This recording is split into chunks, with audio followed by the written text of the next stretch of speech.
Dalam catatan sejarah perjalanan bangsa Indonesia, seringkali dituliskan 7 orang Presiden Republik Indonesia. Adapun ketujuh presiden tersebut adalah Soekarno, Soeharto, Baharudin Yusuf Habibie, Abdurrahman Wahid, Megawati Soekarno Putri, Susilo Bambang Yudhoyono, dan Joko Widodo.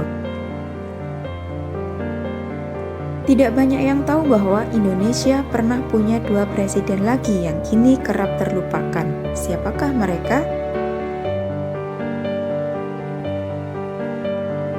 Pada saat pemerintahan Presiden Soekarno, Syafruddin Prawiranegara bertugas sebagai Menteri Kemakmuran. Ketika agresi militer II, terjadi penangkapan Presiden Soekarno dan Wakil Presiden Muhammad Hatta oleh Belanda, yang kemudian mereka diasingkan ke Pulau Bangka.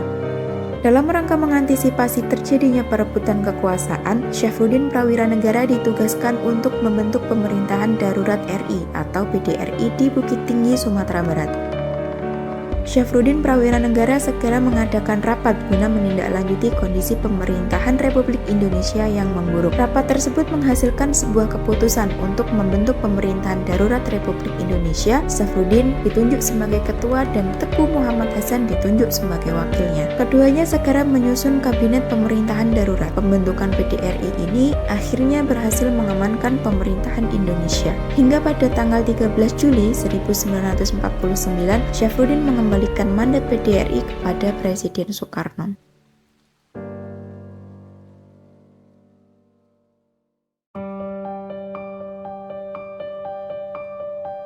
Mr. Asaad dikenal dengan sebutan Datuk Mudo. Namanya memang jarang tercatat dalam jajaran Presiden Republik Indonesia. Meski demikian, tanpa peran dan perjuangannya, mungkin saja kemerdekaan Indonesia direbut kembali oleh Belanda lantaran kekosongan kekuasaan pasca agresi militer kedua.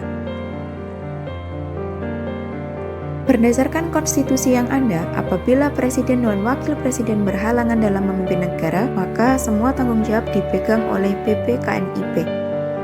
Selama menjalankan tugas, Mr. Asaad enggan dipanggil Yang Mulia Paduka, justru ia hidup secara sederhana dan menjauhi kemewahan.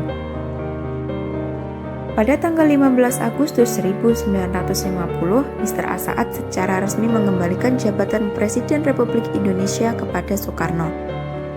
Usai menjalankan tugasnya, Mr. Asaad diangkat kembali menjadi anggota parlemen dan Menteri Dalam Negeri Kabinet Natsir.